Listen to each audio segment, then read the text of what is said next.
Hello students, आज की हमारी इस स्पेशल क्लास में सभी का स्वागत है। आज हम न्यूज़पेपर के उन हिस्सों का विश्लेषण करेंगे जो सच में काम के हैं। रोज अखबार पढ़ना जरूरी तो है, पर ढेर सारी खबरों में से अपने काम की चीज निकालना थोड़ा मुश्किल लगता है ना। बस इसीलिए आज हम मिलकर सिर्फ उन मुद्दों पर फोकस करेंगे जो हमारे एग्जाम्स, जनरल नॉलेज और एक बेहतर नागरिक बनने के लिए सबसे ज्यादा इम्पोर्टेंट है। तो बिना किसी देरी के आज का ये न्यूज़पेपर एक्सप्लेनर शुरू करते हैं। फटाफट आज का टाइम टेबल देख लेते हैं। सबसे पहले हम बात करेंगे पर्यावरण की, फिर चलेंगे साइंस की तरफ जहां फ्यूचर फ्यूल्स डिस्कस होगा। तीसरे नंबर पर है टेक और हमारी डिजिटल सेफ्टी। चौथा टॉपिक बड़ा मजेदार है, कला और विज्ञान का संगम। उसके बाद हमारा डेली वर्ड पार और आखिर में आज का सवाल। तो चलिए शुरू करते हैं पहले टॉपिक से, जो है दिल्ली की भयंकर गर्मी और ओखला लैंडफिल का मुद्दा। आज के अखबार में दिल्ली की इस झुलसा देने वाली गर्मी की काफ़ी चर्चा है। तापमान लगभग 43.4 डिग्री तक पहुंच गया है। लोग तेज़ धूप से बचने के लिए तौलिए का सहारा ले रहे हैं। लेकिन इस बढ़ती गर्मी के बीच एक और बड़ी प्रॉब्लम है, ओखला का विशाल कूड़े का पहाड़। इस लैंडफिल को साफ करने की डेडलाइन फिर से आगे बढ़ा दी गई है। अब आप सोचेंगे कि गर्मी और कूड़े के पहाड़ का आपस में क्या कनेक्शन है। असल में जब तापमान इतना बढ़ जाता है ना, तो इन कूड़े के ढेरों से मीथेन गैस निकलती है। इससे आग लगने का खतरा बहुत ज्यादा बढ़ जाता है और आसपास की हवा पूरी तरह जहरीली हो जाती है। यानी क्लाइमेट चेंज और कचरा प्रबंधन सिर्फ किताबी बातें नहीं हैं, ये सीधे हमारी सांस और हमारे शहर के तापमान से जुड़ी हुई हैं। अब देखते हैं कि ये मुद्दा हमारे एग्जाम्स में कैसे काम आएगा। ज्योग्राफी या ईवीएस के पेपर में अगर अर्बन वेस्ट मैनेजमेंट पर कोई सवाल आता है, तो वहां इस ओखला लैंडफिल और हीट वेव के कनेक्शन का एग्जाम्पल जरूर लिखेगा। एग्जामिनर पर बहुत अच्छा इंप्रेशन पड़ेगा। और अगर रियल लाइफ की बात करें, तो एक सचेत नागरिक होने के नाते हमारा फर्ज है कि हम अपने घर में ही गीला और सूखा कूड़ा अलग अलग करें। अगर हम सब वेस्ट सेग्रीगेशन करेंगे, तो आगे चलकर शहरों में ऐसे कूड़े के पहाड़ कभी बनेंगे ही नहीं। अब आगे बढ़ते हैं आज के दूसरे विषय पर, साइंस और हमारे भविष्य के ईंधन यानी इलेक्ट्रिक व्हीकल्स बनाम बायोफ्यूल्स। भारत आजकल तेजी से ग्रीन ट्रांसपोर्टेशन की तरफ बढ़ रहा है। हमारे सामने दो बड़े ऑप्शन आते हैं। पहला है इलेक्ट्रिक व्हीकल्स यानी ईवीज। इनकी सबसे खास बात यह है कि इनमें जीरो टेल पाइप एमिशन होता है, मतलब इनकी एग्जॉस्ट पाइप से कोई धुआं नहीं निकलता। पर एक कैच है, इन्हें चार्ज करने के लिए जो बिजली आती है ना, वो अक्सर कोयले से बनती है, जिससे थोड़ा बहुत प्रदूषण तो होता ही है। दूसरी तरफ हमारे पास है बायोफ्यूल्स। इन्हें फसलों के बचे हुए हिस्से यानी क्रॉप रेजिड्यू से बनाया जाता है। इसका सबसे बड़ा फायदा ये है कि ये किसानों को पराली जलाने से रोकता है, क्योंकि वही पराली अब ईंधन बनाने के काम आ जाती है। सोचिए, विज्ञान कैसे एक ही तीर से दो शिकार करता है, कूड़े का भी इलाज और ईंधन भी तैयार। साइंस या फिजिक्स के एग्जाम में रिन्यूएबल एनर्जी सोर्सेज पर सवाल आना आम बात है। वहाँ ईवीज और बायोफ्यूल्स दोनों के प्रोज और कॉन जरूर मेंशन कीजिए, अच्छे मार्क्स आएंगे। और लाइफ स्किल के नज़रिए से सोचें तो किसी भी चीज़ पर सिर्फ इको फ्रेंडली का टैग देकर हमें अंधा विश्वास नहीं करना चाहिए। एक चीज़ के बनने से लेकर उसके ख़त्म होने तक पर्यावरण पर उसका क्या असर पड़ता है, ये पूरी लाइफ साइकिल समझना बहुत ज़रूरी है।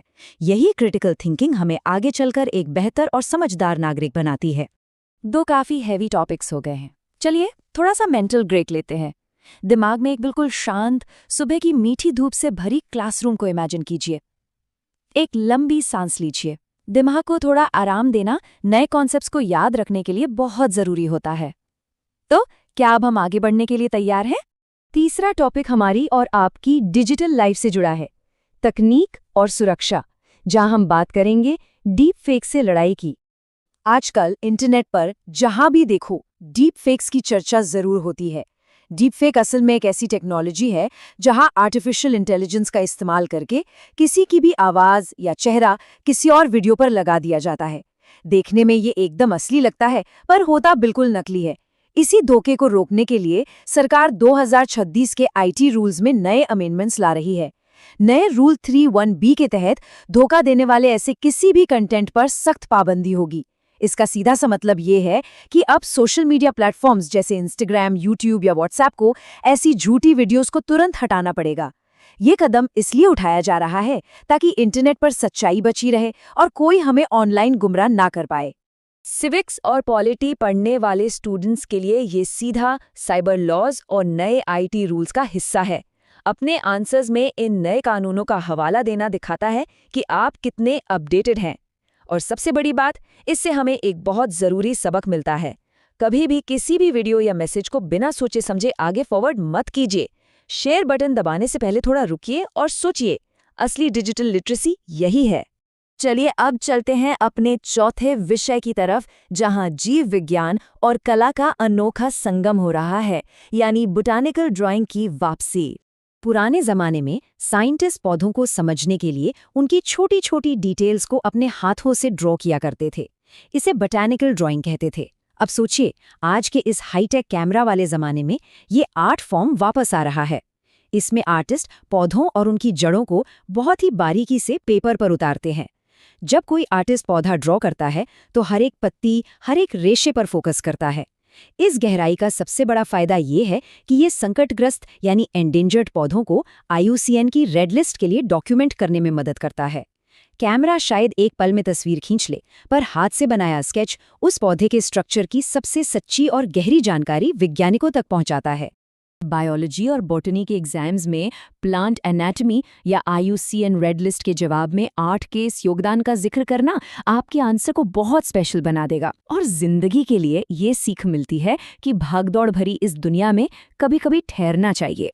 सब्र के साथ अपने आसपास की छोटी छोटी खूबसूरत डिटेल्स को महसूस करना चाहिए, क्योंकि नेचर कभी किसी चीज में जल्दबाजी नहीं करता। एक बड़े से बरगद के पेड़ के नीचे बैठकर चुपचाप पौधों के स्केचेस बनाने की कल्पना कीजिए। कितना शांत और ताज़ा महसूस होता है ना। इसी ताजगी के साथ अब बढ़ते हैं अपने अगले पड़ाव पर, जो है हमारा वोकैबुलरी यानी शब्दकोश का सेक्शन। आज का पहला अंग्रेजी शब्द हमारी पर्यावरण वाली खबर से लिया गया है। शब्द है रिमीडिएशन। इसका हिंदी में अर्थ होता है सुधार करना या उपचार करना। खास तौर पर जब हम पर्यावरण को हुए नुकसान को ठीक करने की बात करते हैं, जैसे the remediation of the Okhla landfill will take more time, यानी ओखला कूड़े के पहाड़ को साफ करने और वहां का पर्यावरण सुधारने में अभी और समय लगेगा। इसे जरूर ध्यान रखिएगा। दूसरा शब्द हमारी टेक्नोलॉजी वाली न्यूज से जुड़ा है। शब्द है डिसेप्शन। इसका सीधा सा मतलब होता है धोखा देना या छल करना। जब कोई अपना फायदा निकालने के लिए सच को छिपाता है तो उसे डिसेप्शन कहते हैं। उदाहरण के लिए, deep fakes use AI for online deception, जिसका मतलब है डीप फेक्स AI का इस्तेमाल करके ऑनलाइन दुनिया में लोगों को धोखा देते हैं। आज का तीसरा और आखिरी शब्द साइंस न्यूज से है। शब्द है रेजिड्यू। रेजिड्यू का अर्थ है अवशेष, यानी किसी चीज का बचा हुआ हिस्सा। जैसे हमने बायोफ्यूल्स के टॉपिक में देखा था, crop residue can be used to make biofuel.